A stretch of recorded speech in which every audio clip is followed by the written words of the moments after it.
Uma das coisas mais legais de tocar o banjo de 5 cordas são as técnicas diferentes que a gente aprende e que a gente só usa nesse instrumento. E hoje eu vou contar a história de um cara que não só revolucionou uma dessas técnicas, aprimorou uma dessas técnicas que a gente usa no banjo, chamado Melodic Style ou banjo melódico, mas também teve outras contribuições muito grandes aí na história do banjo, como por exemplo a criação das G-tuners e o uso desse banjo melódico para criar frases e arranjos muito mais interessantes no banjo 5 cordas, e eu tô falando de ninguém mais, ninguém menos do que Bill Keith.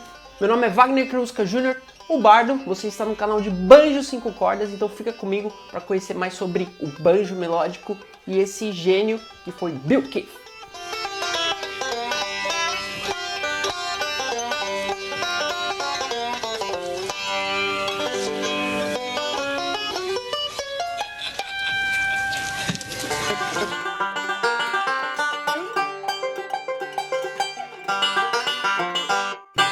E Mr. Bill Keith começou tocando piano, depois ele passou para o banjo tenor, depois para o banjo plectrum, mas foi ouvindo uma rádio, onde ele ouviu uma sonoridade diferente de banjo, que ele se deparou com um banjo de 5 cordas. E assim que ele comprou um banjo de 5 cordas, ele foi se empenhar em aprender esse instrumento. Na época não existia, lá na década de 50, não existia muito material sobre banjo de 5 cordas. Existia um livro que eu já contei a história desse livro aqui, um livro escrito pelo Pete Seeger. Eu vou deixar um link aqui na descrição sobre a história do banjo de 5 cordas e lá eu falo um pouco mais sobre o Pete Seeger e esse primeiro método de banjo, e foi através desse método que Bill Keith deu aí os primeiros passos no banjo de 5 cordas. Mas lá no livro de Pete Seeger ele já dizia: meu caro aluno, se você quer aprender mais sobre a técnica do uso dos 3 dedos em digitações fazendo rolls no banjo de 5 cordas, você deve ouvir 2 caras, Earl Scruggs e Don Reno. Foi exatamente isso que Bill Keith fez. Ele foi atrás desses 2 caras, Earl Scruggs e Don Reno, mas ele, na hora que ele ouviu Earl Scruggs, pela primeira vez que ele pegou o disco, ele se lembrou lá do som de banjo que ele ouviu na rádio e que realmente conquistou o coração dele. Era aquele som de banjo 5 cordas que ele queria aprender. Só que não existiam transcrições naquela época. Então o que ele fez para aprender e entender como o Earl Scruggs tocava? In his book he says if you really want to know how to play this style, go get an Earl Scruggs record. So I did and set out to learn that. Of course there was no tablature available, so hey, I made my own. Slowed the record down, wrote out the notes I heard in music notation. And then reverse engineered the tablatures from there. Os toca-discos de antigamente, que era um aparelho que já não é tão conhecido hoje em dia, um aparelho mais rústico de reprodução de música, né, que não tem nada a ver com a música digital que a gente conhece hoje em dia. Nesses toca-discos a gente tinha uma função onde a gente diminuía a rotação do disco. E assim o disco girava um pouquinho mais devagar. Isso era feito porque existiam discos gravados em diferentes velocidades, digamos assim. Então esses toca-discos eles tinham essa opção. Então o que Bill Keith fazia, ele reduzia essa velocidade e colocava ali o disco do Earl Scruggs tocar. O primeiro disco do Earl Scruggs é o Foggy Mountain Jamboree, e ele ficava prestando atenção no que o Earl Scruggs estava fazendo para ele conseguir reproduzir. Ele não simplesmente sentava no banjo e tentava tirar aquilo de ouvido, mas ele ia transcrevendo. Ele praticamente transcreveu esse disco inteiro do Earl Scruggs, todos os solos deles, tudo que tinha. Ele fez todas essas transcrições e foi assim que ele aprendeu a tocar o banjo de 5 cordas no Scruggs Style. E já nessa época, começando a tocar o Scruggs Style, Bill Keith começou a se deparar com algumas coisas que ele achava que poderiam ser diferentes na forma de tocar o banjo. Uma primeira delas é que ele ouvia bastante Don Reno também, ele já está um pouquinho acostumado aí com o lance do single string style. Então alguns arranjos que eram repetitivos, mais ou menos como isso daqui, ó. Ele começou a imaginar que isso poderia ser feito de uma forma diferente, talvez numa forma de roll, usando cordas soltas, o que seria mais ou menos isso daqui.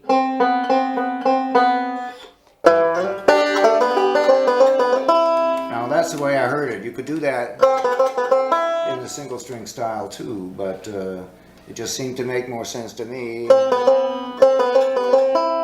And it wasn't long before,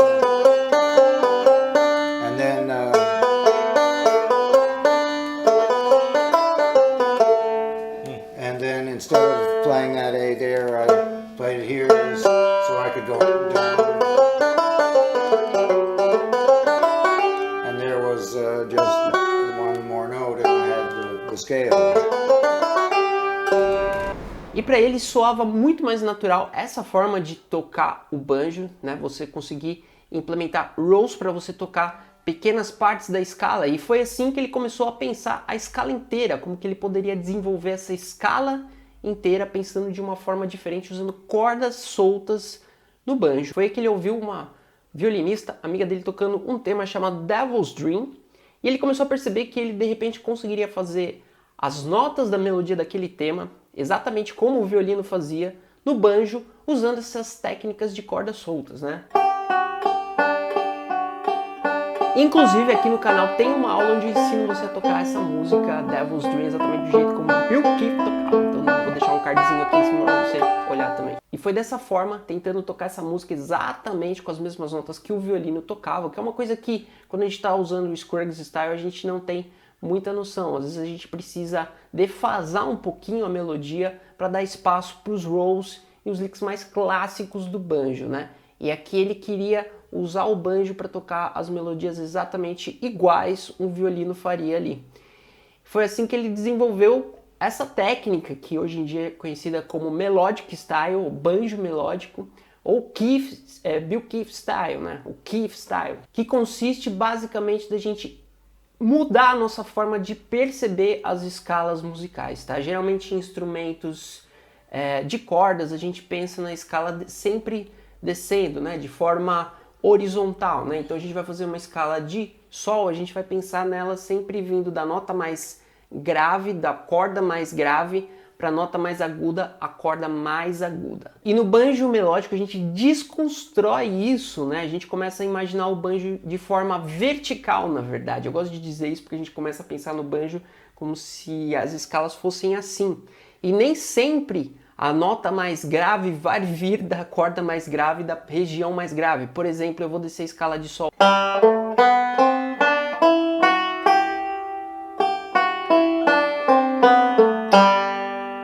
E o que eu fiz aqui? Na verdade, eu estou começando com uma nota solta, que seria a terceira corda solta aí.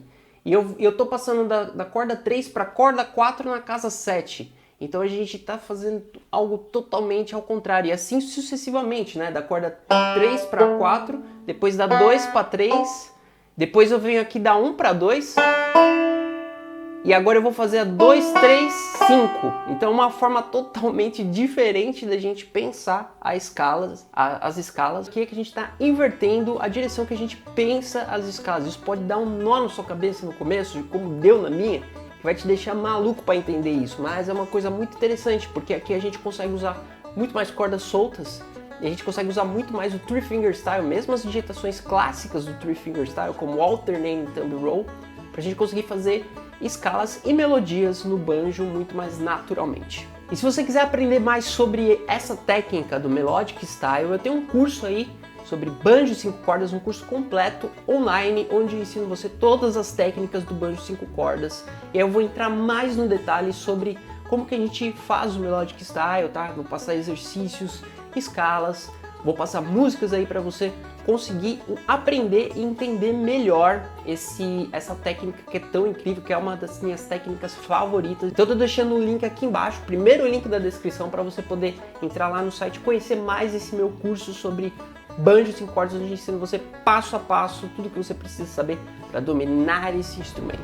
Na época que Bill Keith estava começando a aprimorar essas ideias sobre o banjo melódico, ele teve o prazer de conhecer ninguém mais, ninguém menos do que Earl Scruggs. Ele foi num show de Earl Scruggs e ele teve a oportunidade aí, através de uns amigos dele, de ir no camarim e conhecer pessoalmente Earl Scruggs.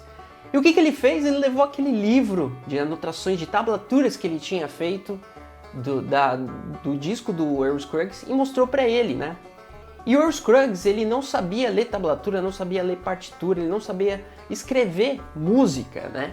E ele tinha esse grande problema, e na época ele já queria lançar um método sobre banjo de 5 cordas. Muita gente falava para ele, pô, você precisa ensinar esse seu jeito de tocar, esse jeito único. E ele ficou muito curioso quando ele olhou aquelas transcrições do Bill Keith, porque outras pessoas já tinham tentado transcrever as coisas que ele tocava e não tinham tido muito êxito. Então ele pediu para o Bill Keith tocar aquilo que estava escrito no papel. E aí o Bill Keith começou a tocar as transcrições e estavam exatamente, não exatamente iguais, tinha algumas mudanças que precisavam ser feitas, algumas coisas que ele fazia diferente, mas que a grande parte da técnica do Earl Scruggs estava ali na frente dele, transcrita e já praticamente pronta para ele lançar. Foi que ele ofereceu para o Bill Keith o trabalho de transcrever certinho todas as músicas que ele tinha ali, para que ele pudesse lançar o tão clássico livro dele sobre o banjo de 5 cordas, Earl Scruggs and the Five-String Banjo. Esse livro aí que foi um dos maiores lançamentos sobre o banjo de 5 cordas da história, porque estava desvendando ali os mistérios de Earl Scruggs. E quem tinha feito aquelas transcrições, inclusive dos exercícios, todas elas, foi ninguém mais, ninguém menos do que Bill Keith.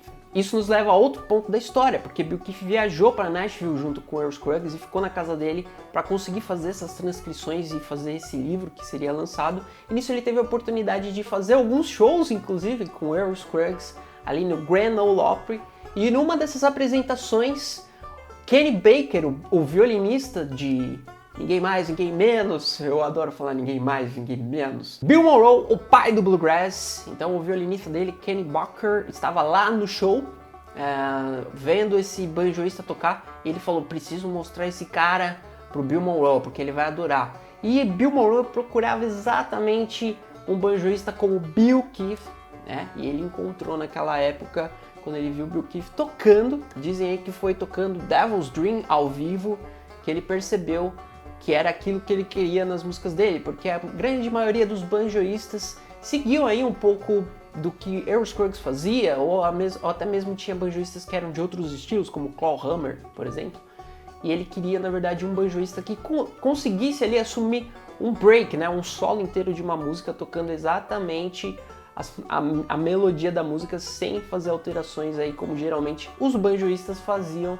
para deixar mais característico do instrumento. Então foi nesse ano de 1963 que Bill Keith entrou aí por um período curto de tempo, ele fez parte do The Bluegrass Boys, ele se tornou aí um dos banjoístas da maior banda de bluegrass da história de todos os tempos. E outra grande inovação que Bill Keith trouxe aí foi também as famosas Keith Tunners, né? Na época, Earl Scruggs já tocava aquelas músicas, já tocava Flint Hill Special, aquela música que ele desafina, ou Earl's Breakdown.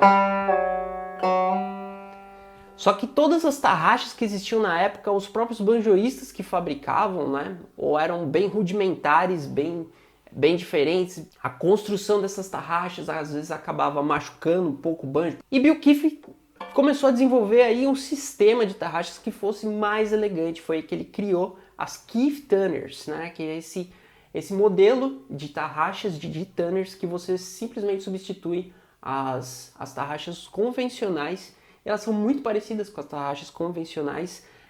Você não precisa de todo um aparato aqui no seu headstock para trocar essa sonoridade. Inclusive eu tenho um vídeo, mais um vídeo que eu vou deixar aqui no card, onde eu mostro como funciona as Keith Tunners bem de perto, para você entender bem aí como que funciona esse mecanismo de desafinar e afinar as cordas, que é uma coisa muito interessante, muito usada aí por Earl Scruggs, Bill Keith e outros grandes banjoístas.